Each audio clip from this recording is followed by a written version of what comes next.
Sir बात ये है मियां जावेद लतीफ़ साहब, इमरान खान के जाने का आपको तो कोई फ़ायदा होने नहीं लगा। वो वाडा साहब ने जो कहा ना कि नवाज शरीफ साहब जो आ रहे हैं वो तो एक इस तरह की एक बदबूदार लाश या जनाजा है जिसके पल्ले कुछ नहीं। और मिसाल में बताया कि शहबाज शरीफ को गालियाँ पड़ी हैं, सुना जब वो हल्के में गए, वीडियो सुना वायरल हो रही है। मेरी एक गुजारिश सुने।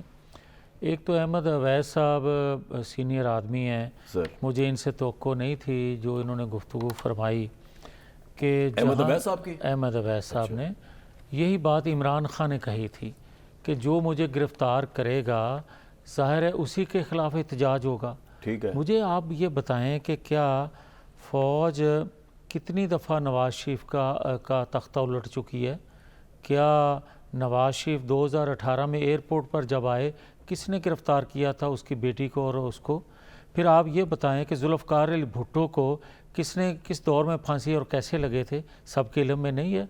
क्या बेनज़ीर भुट्टो को ने अपने कत्ल होने से पहले ये नहीं कहा था कि परवेज़ मुशर्रफ मुझे कत्ल करवाना चाहता है? क्या ये बात दुरुस्त नहीं है कि उसने कहा था? तो फिर मुझे ये कोई बताए कि क्या नवाज शरीफ को हाईजैकर सज़ा बनाकर सज़ा किसने दिलवाई थी? हाईजैकर ज़मीन पे होता है या आसमान पे होता है? मगर हो गया, सज़ा भी मिल गई। फिर मुझे ये बताएं कि कितनी दफ़ा इसके बावजूद 75 सालों में, जबकि सबके इल्म में है कि किस किस दौर में क्या क्यों कुछ होता रहा है। किसी ने पाकिस्तान की तनसीबात पे हमला किया, किसी ने अदारों पे हमला किया। क्या ये हकीकत नहीं है कि अहमद अवैस साहब से पूछना चाहिए कि 2014 में सिविल नाफरमानी की तहरीक का जब उन्होंने कहा था इमरान खान साहब ने, उस वक्त उनको कौन सी तकलीफ़ पहुंची थी जो उन्होंने सिविल नाफरमानी की बात कर दी थी? उनको कौन सी तकलीफ़ पहुंची थी इमरान खान साहब को जब उन्होंने पुलिस वैन पे हमला करके लोगों को छुड़वाया था? पीछे से इस तरह के मैं ये कहना चाहता हूँ इदारों पे हमला करने की आप ये कह रहे हैं ना, ये पहली बात नहीं है। और ये इसने जो जेन साजी की, वैसे आपको पूरा चांस मिलेगा। एक साल जो जेन साजी की, लोगों को उकसाया, लोगों को बताया कि अगर मेरे पे गिरफ्तारी करने के लिए कोई आएगा तो आपने रिएक्शन में ये करना। कल उसने बात ठीक की, आसमान डार ने, कि लोग जो कभी शोहपुरा, गुजरांवाला, सियालकोट, इन इलाकों के डिस्ट्रिक्ट के लोगों की ड्यूटियां लगती थीं कि आपने बाहर खड़े रहना है और इतने टाइम तक आपने ये तो आपने कर दिया इमरान साहब पे। अब मुझे बताएं कि जो शहबाज शरीफ गालियां पढ़ रही हैं, वाडा साहब ने हमें बताया। यार छोड़ें ये बात, गलत नहीं पढ़नी, मुझे कभी वीडियो वायरल हो रही है। अच्छा, ये एक तो बदकिस्मती है, मेरा अच्छा तल्लक रहा है फैसल वाडा से,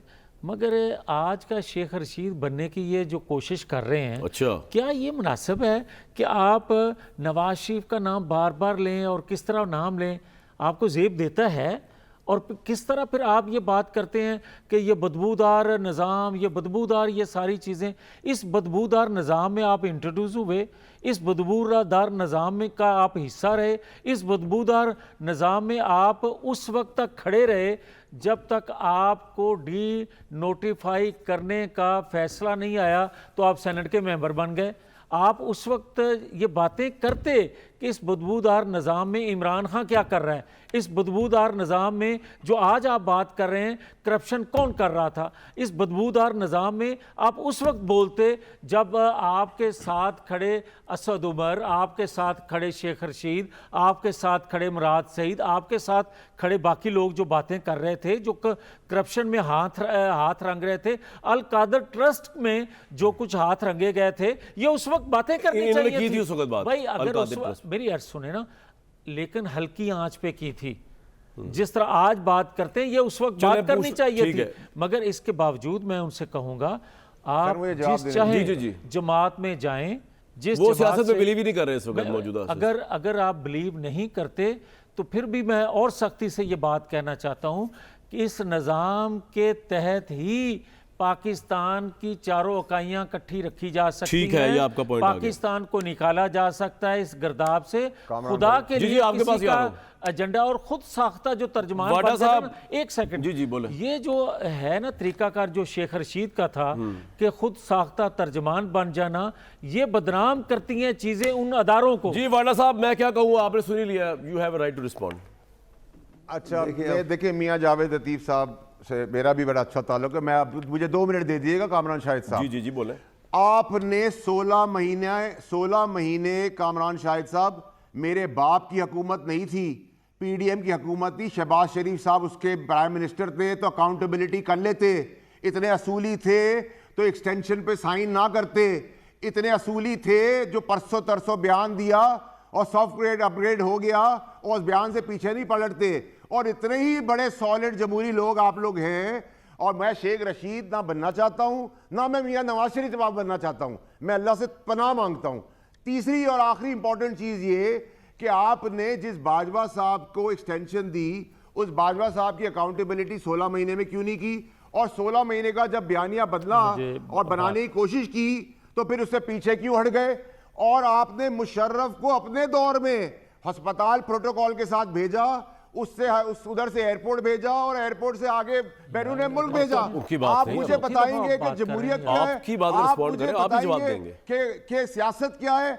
और दूसरी चीज है, मैं किसी एक कंधे पे चढ़ के नहीं आया, मैं जिलानी की गोद में बैठ के नहीं आया। मैं जब वजीर था तब भी खुल के बात करता था, जब मैं सेनेटर था तब भी खुल के बात करता था। पॉइंट आ गया। सेनेट की सीट मैंने खुद छोड़ी है, ठीक है, और आज भी मैं खुल के बात करता हूं और आज भी आगे भी खुल के बात करूंगा और असलियत बताऊंगा कि इनका शेर। जी मियां साहब, 5000 सर पॉइंट आ गया वाडा साहब आपका। जी मियां साहब, फिर वैसा साहब को जाना में जाती हो रही है वैसा। मेरी एक तो गुजारिश ये है कि फैसल वाडा साहब के साथ मैं कभी भी कोशिश करता हूं कि मैं ना बैठूं। अच्छा। क्योंकि इनको अपने अल्फाज का चुनाव करते हुए ख्याल नहीं रहता अपनी इज़्ज़त का। मैं अब भी इनको ये कहूँगा कि देखें, आप इमरान खान के मतलब बोलें, आप किसी और के मतलब बोलें, आप किसी की तारीफ़ करें, आप इस सिस्टम से तंग हैं, आप जो चाहें करें, मगर किसी दूसरे का लिहाज किया करें, आदाब सीखें किसी का नाम लेते हुए, ताकि आपका भी कोई लिहाज करे। मगर आप ये जो कहते हैं कि ये सिस्टम ख़त्म हो जाए, कभी आप किसी के तर्जमान बन जाएं, कभी किसी दूसरे के तर्जमान बन जाएं, भाई मुझे ये बताएं तकलीफ कि आपको मियां साहब आज क्या हो गया? आप ये बताएं कि ये क्या मुनासिब है कि आप एक्सटेंशन की बात करते हैं कि एक्सटेंशन उस वक्त आप वजीर थे, आप बाहर आ जाते कि एक्सटेंशन नहीं देनी, जो हमें आप कहते हैं 16 माह। वाडा साहब एक्सटेंशन के मुखालिफ नहीं थे। जो आप कहते हैं आपको मुशर्रफ साहब आपने क्यों भेजा? मैंने इस तरह बाजवा साहब को ये बारे में मुझे बात मुकम्मल करनी है। अच्छा चलें, मियां साहब की बात रिपीट हो जाए। मैंने ये कहा कि जो ये बात 16 माह की कहते हैं कि 16 माह में आप एहतसाब कर लेते, 16 माह 11 जमातों की जो हुकूमत थी, कभी किसी ने कहा ही नहीं था कि हमने एहतसाब करना है। मैं डिबेट किसी और तरफ लेके जाना चाह रहा हूँ, आप दोनों की बातें आ गई, अब ये तो फिर चलता रहेगा सलीमुल्लाह कलीमुल्लाह वाला काम। वाडा साहब की भी आ गई, मैं जरा वैसा पर जाऊँगा। वैसा आप डिस्कशन को जरा मैं चेंज कर देता हूँ, आपने एक नई जहत खोल दी। मुझे नहीं पता आपने किस वक्त तहरीक इंसाफ को ज्वाइन किया, लेकिन वैसा मुझे बताएं, आपने इमरान खान साहब को कभी फुल फ्लैज मुबारकबादें दी जिस तरह वो इस्टेब्लिशमेंट की झोली में गिरे आके? सर जिस तरह वो आज इंकलाब का नारा बुलंद कर रहे हैं, एंटी इस्टेब्लिशमेंट, बड़ी अच्छी बात है, इस्टेब्लिशमेंट को पॉलिटिकल रोल में नहीं आना चाहिए, लेकिन इमरान खान ने इस्टेब्लिशमेंट का लॉ बनाकर, एजेंसियों को यूज़ करके अपनी माइनॉरिटी को मेजॉरिटी बनाकर पंजाब और फेडरल में जिस तरह गवर्नमेंट बनाई, मैंने तो वो, या पता नहीं किसी सहाफ़ी ने वो हलवा नहीं खाया जो इमरान खान को हलवा मिला है, उस पर आपने कभी सवाल किया? आप इतने अपराइट, और मैं तंजन नहीं कह रहा, आपने शायद तंज बोला हो, मैं आपको हकीकतन, आप अपराइट लॉयर हैं, सीनियर लॉयर हैं, कॉन्स्टिट्यूशनलिस्ट हैं, जिस तरह दस्तूर आयन की तह देख इमरान खान ने किया है, बाजवा साहब की झोली में गिर के और उनकी मदद से हुकूमत चला के, बना के, लोगों को जोदो कोप करके, उसके मुतालिक आपने कभी सवाल उठाया?